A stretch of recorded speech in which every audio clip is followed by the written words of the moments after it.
What's going on, everybody? Happy Tuesday. Welcome to another edition of Dangle Bet Selly, powered by FTN, right here on Game Plus Network, also presented by PointsBet Canada. Chris Meany back with my guy, the Eric Young. Thanks for taking the time to hang out with us here today. We are going to break down Game 4 of the Rangers and the Lightning, and EY, we have the Colorado Avalanche, who punched their ticket back into the Stanley Cup Finals for the first time since 2011, when they did indeed win in 2011. And something that I thought was pretty cool last night, Artturi Lehkonen, back-to-back years, scoring the overtime winning goal to put his team in the Stanley Cup Finals. Of course, he did it last year with the Montreal Canadiens in Game 6 against the Vegas Golden Knights, and he did it last night in Edmonton.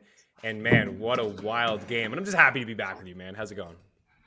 Yeah, good to have you back, man. Flying solo, not my favorite. You play 47 minutes by yourself goes really quick. I was actually surprised. It was really cool to have Arda. I've known him since like 1999, 1998, and we've been good friends ever since. It was cool to have him in, crushing it over on ESPN. And like you said, the game last night was the pace almost made me sick to my stomach. Like it was so fast. It was really good hockey. You were hoping for a better effort from Mike Smith. I think, I know what I felt like he was going to turn back into a pumpkin again. He's 40 years old. He hasn't played that much hockey back to back since like 2016. As a person that is 42, I can tell you that you do not become a better athlete the older you get. That's just not how it works. You do not have the energy. You do not have the focus. You do not have all those things. Mother Nature is undefeated. Mike Smith, I'll say, you have to respect the battle. You have to respect he got him this far. You know what I mean? He had some bad games, but he had a bunch of really good games as well. I don't think anyone thought that, me included. I didn't think there was any way they were going to get past Calgary. But Mike Smith was the better goalie in that series, which was thought of and probably predicted by absolutely nobody except for maybe the most diehard Oiler fans. So, yeah, it was the game last night was wild. I can say Colorado, I bet no money on them to win the Stanley Cup because a lot of people thought it. I do not think I'm singular, but I said it would be them in Tampa at the start of the season. If you can go back and rewind the tape and look, I predicted Colorado Tampa to play for the Stanley Cup. My wallet is hoping that the Rangers make it in because I did do, like I said, the drunken futures bet, the New York Rangers. The odds were insane. And the truth is this is a way different team. You know, the addition of Kopp, they added a bunch of good players. Keandre Miller has turned into a horse on the back end. Trub has been a killer and is logging a ton of minutes, is playing really, really good hockey. Zibanejad and Kreider are continuing their amazing season. Look at the Tampa Bay Lightnings are not going away. I mean, they're a great team, and this, I think we predicted that this was going to be 7 games, and I think it very well could be. But I have a sneaky suspicion that the Rangers and the wallet is hoping for this, that will make it in the Stanley Cup playoffs. But last night's game was a treat, man. It was a real treat. It was cool to see. The barn in Edmonton was rocking. I really thought that Edmonton had a pretty good hold on that game, but the reality is, in my opinion, the Colorado Avalanche are the best team right now in the NHL. Even without Kadri, they look almost unstoppable, man. I don't know who stops the Colorado Avalanche. Oh, yeah, maybe nobody. Well, we'll get into tonight's game in just a little bit. And I had a Colorado-Tampa Bay Stanley Cup final as well in 2020. This is what I thought was going to happen a couple of years ago. It's no fun to come in here and talk about the cup favorite to win the cup, but the Avs over the past couple of years, their bugaboo, their kryptonite has been that second round, right? And here they are now in the Stanley Cup Finals. I don't know if there were any missing pieces. Surely not, Kyle. The boys are back. We love you guys here. We see Troy Norick in the house as well, and we have the Die Hard MMA podcast. Good morning, guys. We got Heedle in there. Shot on goal piques his interest for Troy. Super excited for the game here tonight. Just want to say, if you guys are, we're still going to be with you guys throughout the Stanley Cup Finals, and we're hoping to have some guests who represent those teams. We know that Colorado is in. We're waiting on the the second team. So we will be with you guys right up until that cup is raised, talking picks and bets and just maybe some fantasy hockey. Maybe we'll dig deep into next year's rankings and things like that. But if you're hanging out with us live here, smash that like button. If you're watching on Game Plus Network, do us a solid. Head on over to our FTN Network YouTube page, subscribe, like this video. And if you maybe listen to your favorite podcast on iTunes, Spotify, wherever it is, this show is also available over there. Show us some love, please. We appreciate you guys every day. Maybe rate, review, subscribe, and tell a friend on whatnot. But yeah, a couple things. So the Avs finally got past, and I don't know if it's just a missing piece because Kemper's been hurt, right? Francouz, I know he wasn't phenomenal last night, but he's had his moments. No. They didn't really do a whole lot at the deadline. Of course, I mentioned Arturi Lehkonen. I mean, he's a really good player, great 5-on-5 special teams. He's good on the forecheck. He's just a very smart player, but they didn't really do a whole lot. I think it's just, I think of this time last year, and I just, what Nathan McKinnon said in that press conference last year was just, it really stuck with me. Remember how ticked off he was when they lost to Vegas? And he was just like, you know, we haven't done anything here. Like, we haven't done anything. We've been favorites in each of the past couple seasons. You know, people talk about Nate being so good and Cale Makar. I mean, just a cool, calm, collected 5-point night for Cale Makar last night, right? Just unbelievable stuff. He's taken his game to another level. He's not even, I don't even think he's even touched his peak of his prime or like the start of his prime yet. He's that special. But other guys are certainly stepping up. Mikko Rantanen didn't really do a whole lot goal-wise in the first two series, and then he leads the series in goals, so he was really good too. But yeah, the Avs are there. I want to ask you a couple things because I did not watch a lot. I'm not gonna lie, I just got back. It was like a 22-hour drive yesterday. I got in late last night. I didn't really see a whole lot of this series, mind you. One of my good friends who works at Sportsnet, Adam Redkip in the house. Hey boys, what's up, dude? He's a big Avs fan, and he works at Sportsnet, and he produces Steve Dangel's podcast over there, and he's diehard. So at the wedding, at one moment, and I was just checking in on the game, right? Because he's watching on his phone during like the dinner and the reception and things. And then I'm looking around, I'm thinking, like, what's the score? I knew it was 2-1 in the third. Like, what's going on? I go over, and he's just like by himself with his wife watching the game on his little phone. It just reminded me of like you and I or any other diehard fan here hanging out with us, watching their team, you know, at a wedding, sneaking in some of the plays and the live action. And that was really all I saw, was just like kind of moments hanging out with him. But I listened to the game last night on Sirius XM. I'll tell you what, I haven't listened to too many games on the radio.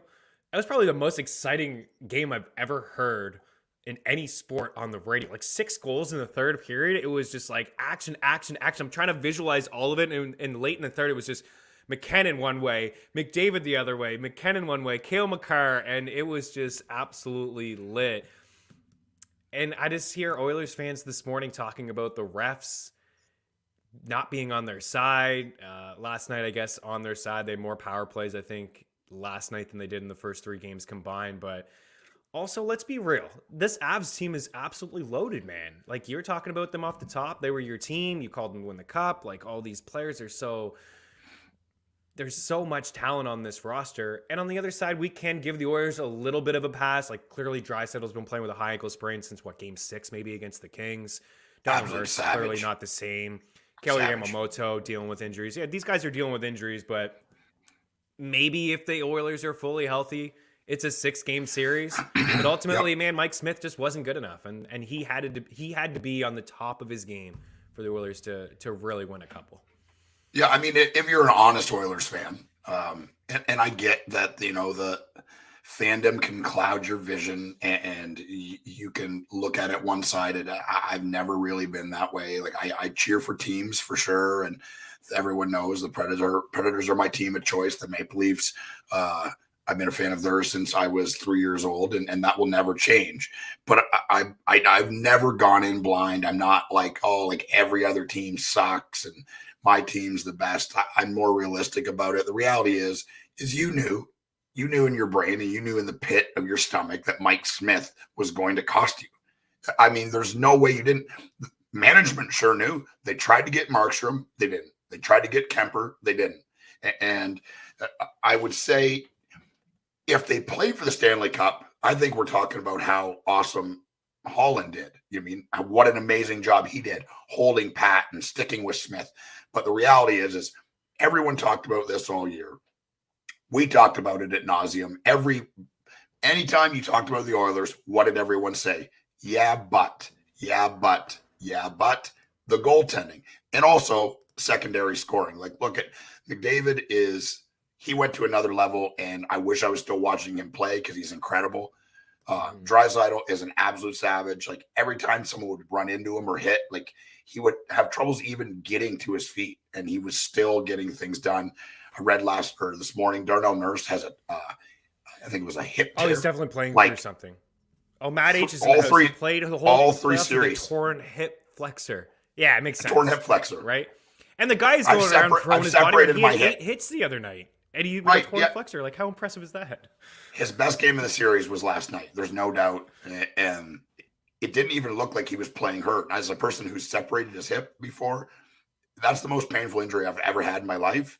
And playing hockey with a torn hip flexor, like, all your power and all your stride length and all that stuff comes from your hips. And as a defenseman, being able to turn and pivot and all, like, dude, it's insane for him to play at the level he did. Injuries caught up, the goaltending caught up, and there is no shame in losing to the Colorado Avalanche. And I do want to point this out. I think the team to give them the most trouble so far has been the Nashville Predators. No, not wrong. Yeah, I mean, wrong. Look at the 3 series. Well, the Oilers won, or the Blues hung around. The Blues, yes. Yeah, not really. But the fact that the fact that the Preds didn't have like their true MVP of the team, like, we can say what we want about Forsberg and Yossi and Duchesne, but the backbone of the squad is UC Saros. St. Louis Binnington had that one like insane game, and that's where they got the win. And other than that, I watched every second of every game Colorado's played.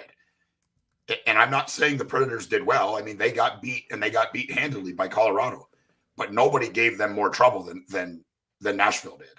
St. Louis got stomped. Edmonton got swept. The Predators only won 1 game, but there was a couple games that were very, very close. So, and they had an AHL goalie. So, do the math. Go ahead and look into it. Do you think the Flames would have given the Avs a bit of more of a run, or just is that silly to say because the Oilers just kind of made easy, quick work of them? They won in 5. Yeah, and then I mean, that came down to goaltending too. Markstrom disappeared. Markstrom wasn't good. Yeah, he was not good. He was bad. Like, he was brutal. He was bad, and there it is. It's unfortunately hockey is show you a good team, show me a good goalie, I'll show you a good team. And the goalie is the most pivotal player. Shesterkin, had a little bit of trouble with Pittsburgh, but basically by the end of that series was dialed in and has been dialed in ever since. And with that, that's the Rangers are showing, just like the Anaheim Ducks in the Shigeru days. Like, if you have a goalie that's stopping everything, that just gives your team such confidence. It's a deal breaker for sure. I mean, I know that the players love Mike Smith on Edmonton. There's no doubt he's a competitor. He's been a great goalie for a long time. He's played for Team Canada. He's had some unbelievable statistical years. But the reality is he's 40 years old, and Edmonton lost that series because Mike Smith couldn't stop the puck when he needed to. There's all kinds of other reasons, but there is. But you know what? If you're an Edmonton fan, you have to be extremely satisfied with how this year went. I mean, let's be honest. It's been some letdowns over the past couple of years. You have the 2 superstars, McDavid and Draisaitl. We talked before the playoffs started. We wanted to see signature moments from those 2, and we did. We saw great hockey from both of those guys. We talked about Nurse playing through injuries, Draisaitl playing through injuries. Guy couldn't even take warm-ups here and there. If you ever see, like, dude was skating with a limp, clearly. Like, you could see it. Draisaitl's not the fastest skater. Yeah, it's very obvious he was playing through an injury, and he still was very, very good. What do you have, like 4 apples last night? He was really, really good in the entire playoffs. Rangers taking care of business tonight. I don't know, man. I like I said, I haven't seen, and I'll be honest, and it's probably not something I should say, but I want to be honest with you guys. I watch all the games, but I haven't seen the past couple. So the last two for the Avs and the Oilers, I did not get a chance to see parts of it at the wedding reception. The 4-0 shutdown, whatever. Colorado just didn't look like Edmonton even had any scoring chances in that game. And then the last two between the Rangers and the Bolts, I did not watch. I listened on the radio to both. I've dove into some of the statistics, and I don't know, man, what you saw, maybe potentially you could talk to me about game 3. Actually, let's just save it for a second. But looking at some of the numbers, the Lightning had a very, very strong game 3, especially at 5-5. Like, they doubled them in shot attempts, and the shots were 37-20, and the shot attempts were 63-35. It just looks like Igor Shesterkin is just clearly in the zone. And if it wasn't for him, Tampa would have won that game like by 4 or 5 goals. But we'll get into that one in just a little bit. So I don't know how much more we can talk about the Avs. There was a question from Adam. I guess we can address this one in a second here. I will say, as of right now, Stanley Cup favorites, of course, as they punch their ticket. They're the only team. Colorado to win the Cup -225. The Rangers at 4-1, and the Lightning at 5-1. So if you believe that Tampa can win again, now is the time to get in on them, because if they win tonight, they will probably be dead even with the Rangers, despite the series going back to MSG. Taking a look at some of the other futures awards, Cale Makar is favored to win the Conn Smythe, and I think that's correct. I think he should be. I mean, the guy played like almost half the game the other night, and I know that he was at 27, 28 minute mark last night before overtime went. Yeah, and credit to Devon Taves, who kind of just hangs out with them, like kind of flies under the radar and gets similar minutes. But yeah, Cale Makar. That's the best pair in hockey, and the fact that the Colorado Avalanche got Devon Taves for like 2 second-round picks is criminal. Well, the Islanders didn't tell anyone. You know, if you're playing fantasy with your buddies and you see a trade happen in the league, and it's like, whoa, how come you didn't make that guy available to everybody? Because I would have given you a hell of a lot more. Like when Devon Taves was traded at the time for 2 seconds, I thought to myself, what the hell? Because you and I are in a Fantrax league. I had Devon Taves for like $750,000, and I remember talking to you before, like, this guy is awesome. Like, he's such a smooth skater. He's buried on the Islanders because they want to play Johnny Boychuk. They want to play Pollock. They want to play Nick Leddy at the time. Like, they were just playing these other guys. And Lou Lamoriello wanted to find a way to get Johnny Boychuk in there. And I guess he had the freak eye injury after, and he basically retired. But my goodness, 2 seconds, an absolute steal. There are tons of teams in the league that probably would have given more. I know my Canadians, if I was the manager, I'd be knocking on the door and say, here's a first, here's a third, here's a prospect, anything. That guy is really, really good and extremely underrated, and now the world is getting to see him. But McKinnon is plus 190. Shesterkin's 6-1. Mikko Rantanen's 9-1, Kucherov's 11-1, and Vasilevsky's 11-1. So I'll say the same thing. Like Kucherov and Vasilevsky at 11-1. I think there's value here. So the Rangers have definitely had the Lightning's number this season. I mean, they went 3-0 in the regular season. We talked about that. They won the first 2 games, and then finally Tampa Bay found a way to get a win. I think Braden Point is close. I don't think he's going to suit up tonight. I heard Cooper say he's not going to. He doesn't expect him to. I think he's close, which would be a huge factor. But I'll ask you this. Who do you think is the tough? What was the question from Adam? The tougher opponent? Yeah. Who do you think, in your opinion, Eli, can give the Avalanche a tougher matchup? The Rangers or the Lightning? Yeah. Geez, man. It's so tough because it is 2 kind of different teams. I think if I was just to pick off the top of my head right now, and I am, I think that the Rangers have the speed to skate close to the Avalanche. I don't think there's a team as fast as the Avalanche. Like Kubel, like on the 4th line, he's so fast. It's insane. Like everyone on the team can just skate. Bullen Byram, this is a flag planting moment for this kid. I mean, he's a number 1 probably on almost any other team. He was playing on the 3rd pair. The only thing I worry about is the goaltending with the Avalanche. You know, I mean, Kemper's hurt. Francos had the one unbelievable game. Last night did not look good, did not look sharp. Now, look, I mean, the Oilers were up against it, right? You knew they were going to get their best effort. You knew that McDavid was not going to come off the ice. Draisaitl was going to play a ton of minutes.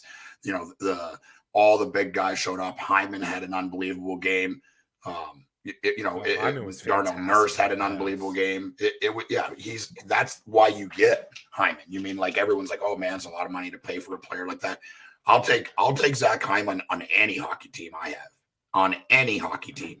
He is not the best at any one thing, but is relentless and his effort is at 100% for the entire game. It doesn't matter where he plays or who he's playing against. He's at the best. But I think the Rangers, I think if we're being honest, looking at the depth, they have just as much depth as Tampa Bay. They don't, like, Kucherov is a superstar, but I can say, like, if you're looking at Kreider, what he did this year and what Zibanejad did this year, they're right in that conversation. Trouba is showing that he's a horse, the number one.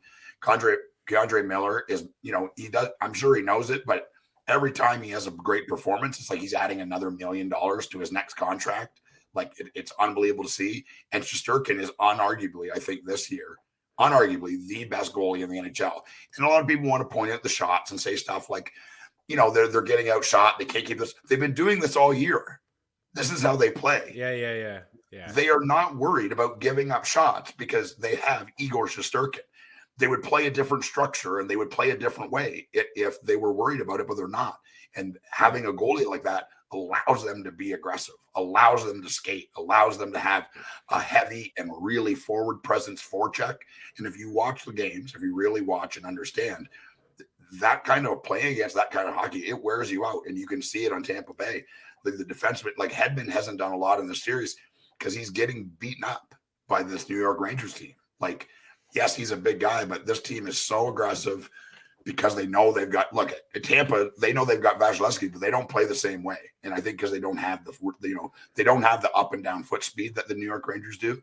So I think the better series would be the Rangers and Colorado, but Tampa Bay they're unreal too, right? I got a sneaky suspicion that I think New York wins tonight, but it would not surprise me if Tampa does. And there's no wrong answer, man. It's going to be unbelievable hockey for the Stanley Cup playoffs either which way. It will be. I think, and George just threw it up there from what Adam had said. I think just the lightning discipline, that was the comment from Rec Camp. Yeah, the discipline and the experience can push the Avalanche to 7 games. I will give, and that's where I lean to, just the experience that they have. They've been there before. Didn't really see a whole lot of panic in their game the last time. I mean, return back home, right, where they've been dominant. Vasilevsky, they finally lost a second straight game. I mean, it took, 3 years, 50 some odd games to lose consecutive games in the playoffs. And then what happened? They just bounced right back. Now they're at home ice. They can get right back into this series with a W tonight. I just think that the experience that they have, I would give them the benefit of the doubt to give the tougher matchup against Colorado. But no Braden Point is it is huge. Like, I know we joke on this show about Braden Point shot props and sometimes he gets stuck on 2, but he was, when at times when they were playing the Leafs, when they were a little bit invisible at 5-5, it was Braden Point. Remember Kucherov kind of looked off in that first round, but it was Braden Point who led the team in high danger chances and highest expected goal rate at 5-5. He's right in the bumper on the power play. He's a Kucherov's always kind of looking his way. It's either Stamkos cross ice or to Braden Point. That's huge. But as of right now, they don't have Point. But, if they find a way to get him back into this series and to play in the finals in that next round, I think that would be the difference maker for me. Matt H. in the house had a really, really strong stat that I think I heard last night on the radio. Yes. And then I saw Evan ask if that was correct. I do believe this is correct. 63-9-4 in the 76 games Taves and Makar are in the lineup together this year. That is absolutely, as he says, it's insane. It really is. And I'll say it one more time. In 76 games played, both in the lineups. Yeah. That is nuts, Matt H. That is really, really nuts. I mean, they're a deep, deep team. Clearly, I mean, we talked a lot about that on this show all year long, but those two guys are playing heavy minutes. They're logging a lot of ice time. What did they play last night? Let's bring this up. Cale Makar is playing.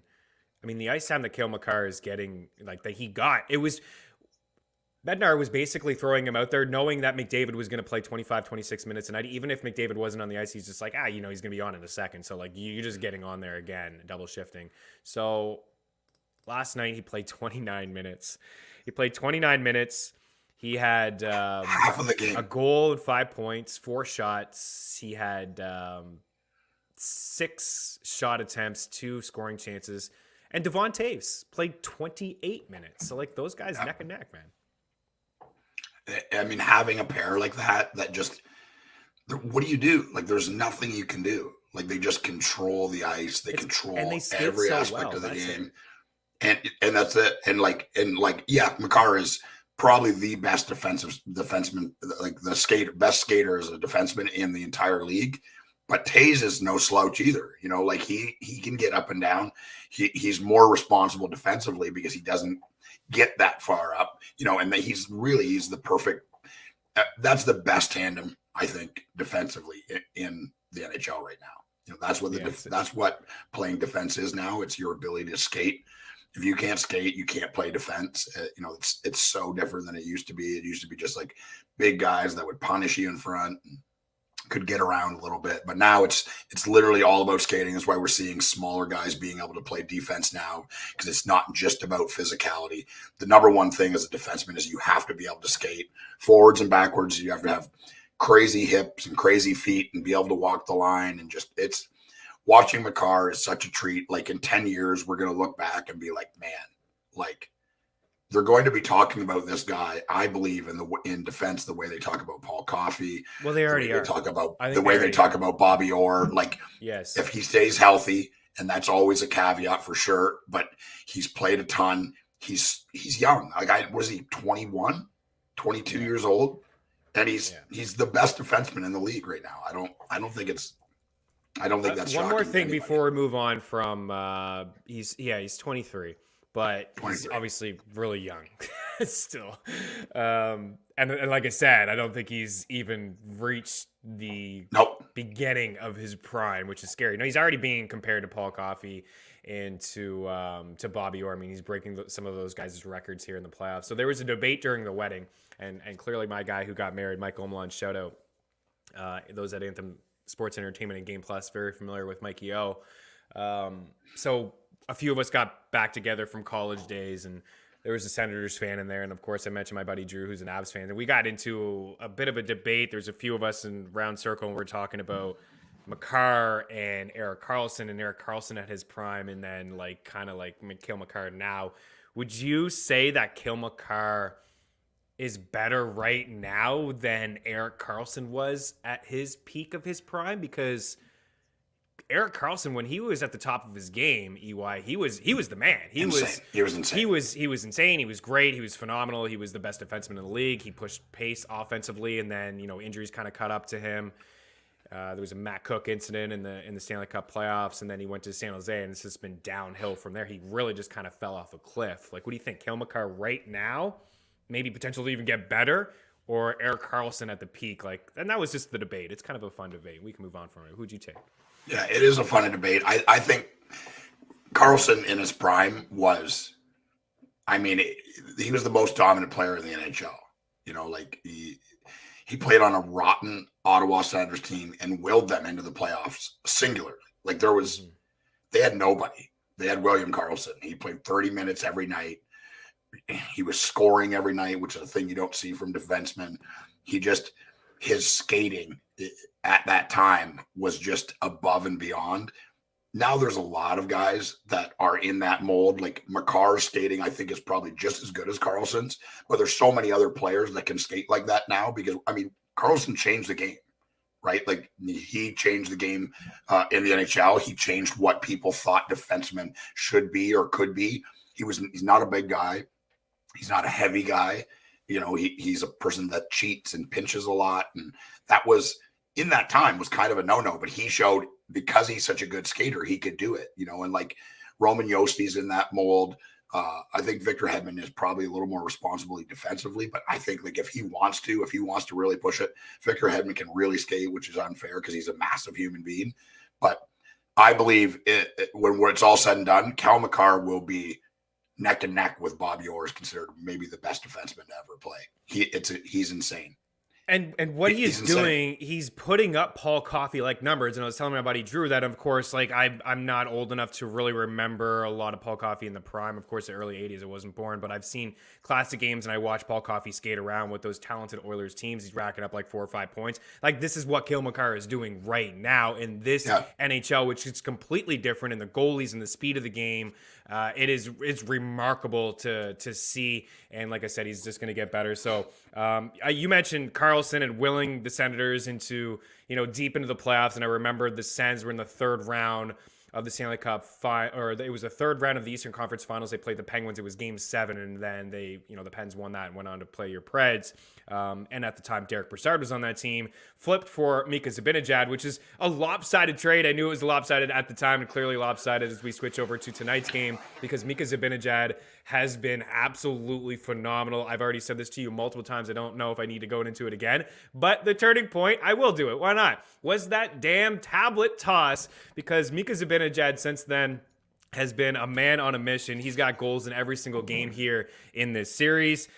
He has 7 goals actually in 5 straight games against Tampa. He had a hat trick earlier in the season against Tampa, and then there was another game where he had a goal. So he's coming in here with 7 goals over a 5-game goal streak against the Tampa Bay Lightning. So game 4 happening here this evening, and the Bolts are favorites to win this game with a total of 5.5. The only bets that I made from game 3 was Lightning in the under, Kucherov shots, Hedman shots.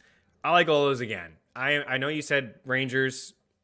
I mean, we're talking about 2 really good teams here with 2 good goalies. It's been a good series. It's been tight. Nobody's going to be shocked if the Rangers win. You can take the Rangers, good odds to get a road W here today. But I am going to lean here with Tampa Bay to win this game. George, what do we got? What's the latest odds? Is it minus 170 here for minus 180? Okay, I've seen it move around a little bit. Check out pointsbet.ca for the latest. The total at 5.5, and then the Tampa Bay Lightning here favorite. So you see Mika Zibanejad there. So just a little bit of a taste of the last game in terms of shot attempts, something I like to go over. I always like to go over with you guys. Kucherov, very quiet, I say. He was kind of quiet, I think, in the first couple games of the series. The first game, I think he had like 7 or 8 shot attempts. He definitely had some opportunities. He put pucks on net, but he showed up in a big way. Actually, the big boys did for Tampa, which is what I expected.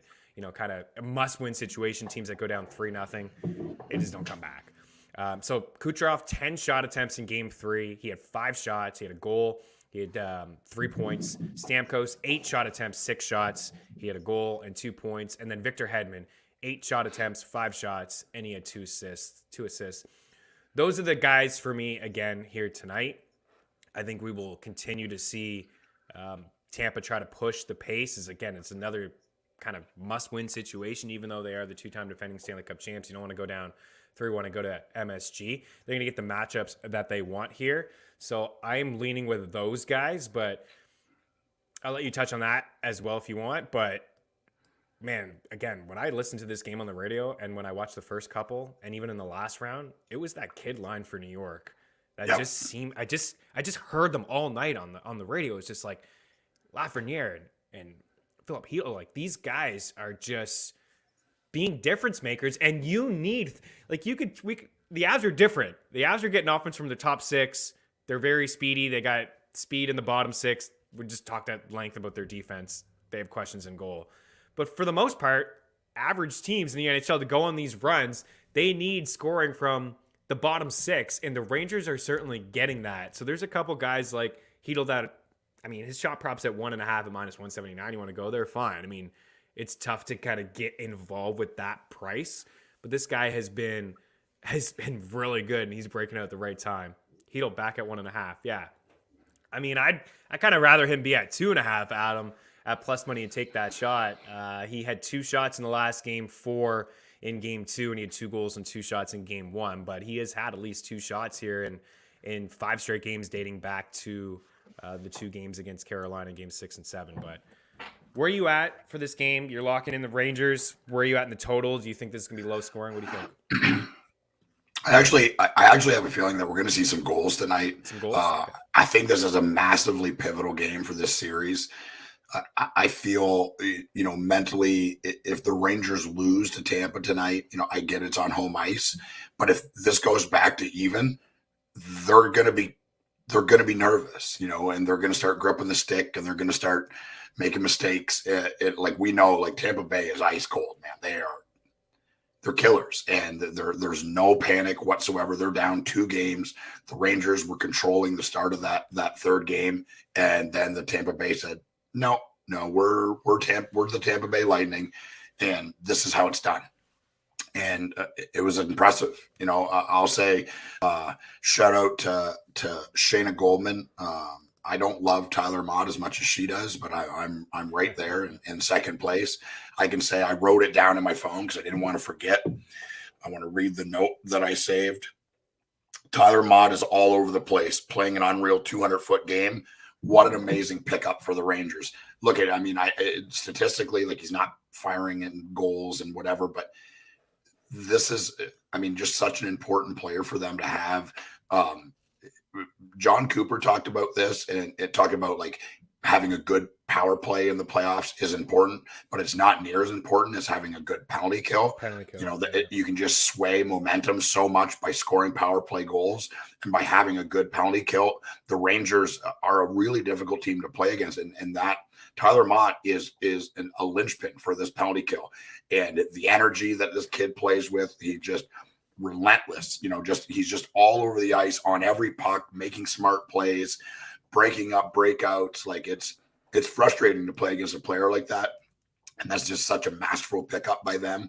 And they've got, they got good players up and down the lineup. I believe that the Rangers win tonight, and I believe it will be Shesterkin showing up in another 40-plus save performance.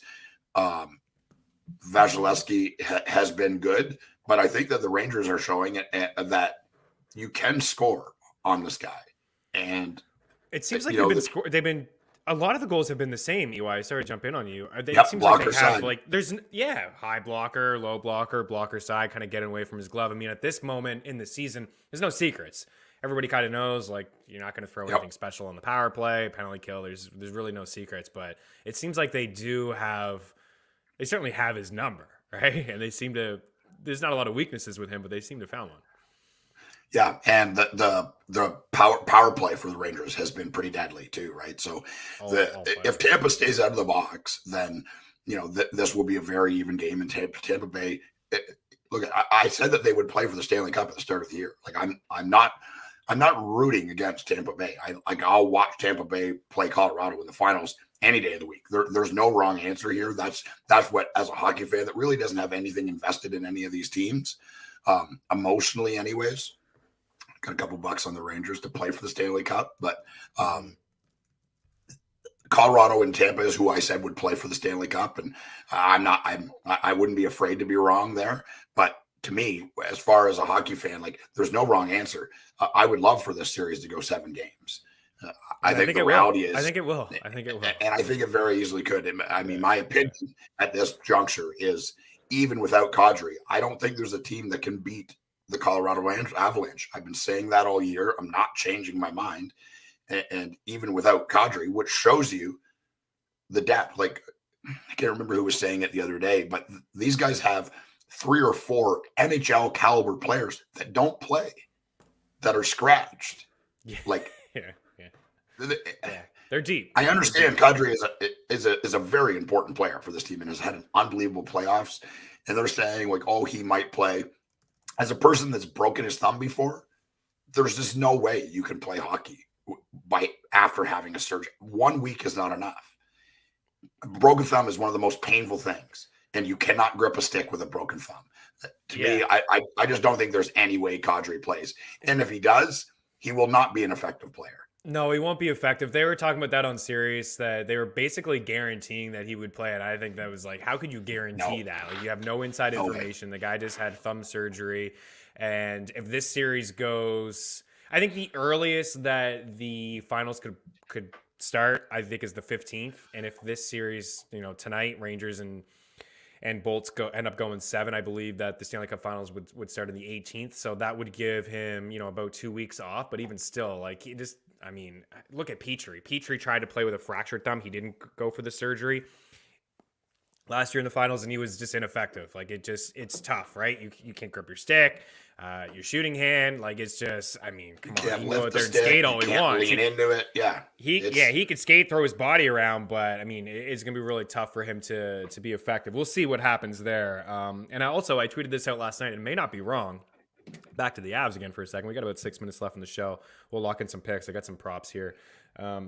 Is that the Avs may have more days off between series than games played, because what did they have after they got by your Preds? They had like 8 or 9 days off. Now they're going to have like, I don't know, another 8 or 9 days off in between this one too. And they're 12-2. So I think really 14 games, and they're going to have about 20 games off. It's remarkable to think about. So a couple things here, it's hard to parlay this stuff. There's not a lot of same game parlays. What I've been putting in the bet tracker, with the Avs, I showed you that napkin. I kind of went back to it yesterday as well. A Terry Lehkonen shots. Sweet napkin. I got chirped for that so bad. But there's no paper in the hotel. There's no paper in the hotel. It's a napkin. Complete respect. People that chirp beat it. I left the laptop in the car. I was on the phone. I was going back to the prop shop, to the bet tracker to type everything in. It was tough to do. So I just took it all from the prop shop, wrote it down, took a picture for everyone in our subscription in our NHL Discord channel over at ftnbets.com. Here's the picks. And last night kind of worked out too. I think we got burned from a Nate McKinnon 2 points. We had an assist, 2 points. Would have given us a few more units because I did have him for 2 points, but I had him to score and then an assist, and then the 2 points didn't get it. But Lehkonen with the shots, Lehkonen with the point, Lehkonen with an assist. We were in on Landeskog assists. We've been talking about that throughout the playoffs. There's value when it comes to points and assists, and that's just not going to change here tonight, even though 2 strong goalies, you can take a shot prop if you want, but what are we talking about here? Hedl at -179 for 2 shots. If you want to go there, fine. I think Andre Palat at 1.5 shots at -161 is okay as well. He's had at least 2 shots in every game of this series. But again, to take that sort of bet as a single, it's tough. For an example, -161, you got to lay $1.61 to get $1 back, right? It's really tough, but there is value here with, Kucherov to have another 2.9 at +140. You got Hedman to have an assist at -112. I think there's value in these point props and assist props. I think maybe my favorite shot prop, apart from Kucherov, at 3.5 at +130 is something that I do like. Mentioned Kucherov in the last game, and just overall here for the Lightning, he does lead the team with 26 shot attempts, and he has 14 shots, and that's at all strengths. Stamkos has 15 shots and 23 shot attempts. Those are the 3 guys for me. They lead the team in shot attempts: Kucherov, Stamkos, Hedman. And for shots, Stamkos, Kucherov, Hedman. You get Kuch, 3.5 +130.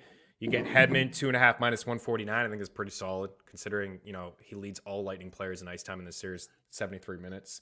And then Stamkos is at 3.5 +120. He'd be my third favorite of the 3. I think Cirelli is in play if you can find him. And then on the other side, I know we've been talking about Hedl and Kreider a little bit, but there's just 2 guys that if we're following trends, it's Mika Zibanejad, 2.5 shots at -149. He's had 5 shots, 2 shots, 7 shots in the 3 games. So he checks in here with 14 shots in the 3 games. He's cleared 2.5 in 2 of the 3. And then Adam Fox. Adam Fox just seems to hit the score sheet almost every... Right? I mean, we're always going to talk about Hedman and we're going to talk about Cale Makar, but last year, the Norris winner, Adam Fox, what have you seen from him? He's all over the ice, man. He logs heavy minutes, and everything that finds the back of the net, he touches. Yeah, he's not the skater that Makar is. No. I mean, he's not. It's not even close, actually. He's a fine skater, but he's not in the level of Makar. But as far as vision and patience, that goal where the power play goal where he comes down on the half board and it looks like he's going to shoot, and he just kind of holds it and waits and kind of drifts towards the dot a little bit and then fires that pass across. I think it was to Capo Caco. The patience in that kind of a moment and the vision to see him on the far side there and the ability to thread a pass through all those bodies and sticks right to him. He just redirects it, and it's unbelievable. For me, the most interesting for me, because I'm the crazy person who bets on goal scoring, is Filip Chytil has been all over the place. He's playing a ton of minutes with the kid line, like you're saying. They've been great, and Drug Glant is not afraid to have them on the ice. They've been an unbelievable line. He's playing centering the second power play unit, they get a ton of time as well, and he's plus 400 to score. Hammer it. I mean, my big bet of the night will be Filip Chytil to score. I like it. The Rangers are, I think, one of the worst teams in the playoffs at 5-5. I mean, I think we've already established that. Their special teams isn't really good. Mika Zibanejad's plus 156 for a power play point, and Adam Fox I am seeing minus 130 for an assist, and also plus 156 for a power play point as well. I mean, I just got to double check. Sign me I'm up. pretty sure he's got 1, 2, 3, 4, 5, 6, 7, 8 power play points in his last 8 games in the playoffs. He's just like every night he seems to get a power play point, and that power play is pretty lethal. So, I mean, if Fox is getting a power play point, Mika Zibanejad is probably getting a power play point. So those are the two that I'm really interested in. And then I haven't seen anything for Igor Shesterkin's saves, but over at Prize Picks, it's 33.5 for Igor Shesterkin. I'm taking the over on that. He made 49 saves in the last game. He made 37 saves in game 1. He's made at least 37 saves in 5 of his past 6 games. So I still think we'll see a lot of offense, at least the shot attempts from Tampa Bay. As I mentioned earlier, in the last game, they really did dominate the 5-5 play. And overall, they have as well. They have 162 shot attempts to 118 against. They have 92 shots to 66 against as well. So I think that Igor will see a lot of action. So just to recap on the way out of here, you like Chytil to score. I like Kucherov to score. I know that's not breaking any news, but I think he has a 2-point night again. Me too. Plus 140 for 2 points, minus 149 for an assist. Shots 3.5 plus 130. I like Hedman to have 3 shots at minus 149. I like Palat to have 2 shots. I like Chytil to have 2 shots. I am going to Adam Fox and Mika Zibanejad power play points. Adam Fox assist you can get at minus 130. And I will go with Mika Zibanejad over 2.5 shots as well. You are on the Rangers. You think you see some offense. I am on Tampa. And I don't think we'll see a ton of offense. I think we see another 3-2 game, maybe a 4-2 game. I have a slight lean to the under, but it's not my favorite bet. I do think the Bolts even up this series. And hopefully you and I are talking on Thursday about Game 5 at MSG. Well, we definitely will be, but we don't know if it'll be tied or a 3-1 lead. All right, dude, we'll get out of here. Thanks, guys, for taking the time to hang out with us. You know, anything else pops up here, I will find the Igor Shesterkin shot prop, and I'll put that in the YouTube description. Anything else pops up, we will have it there for you. Check out ftmbets.com for the latest. Myself, Chris Meany, Eric Young, George running the show. Cheers, and we will see you guys on Thursday. Enjoy the pucks. See you later.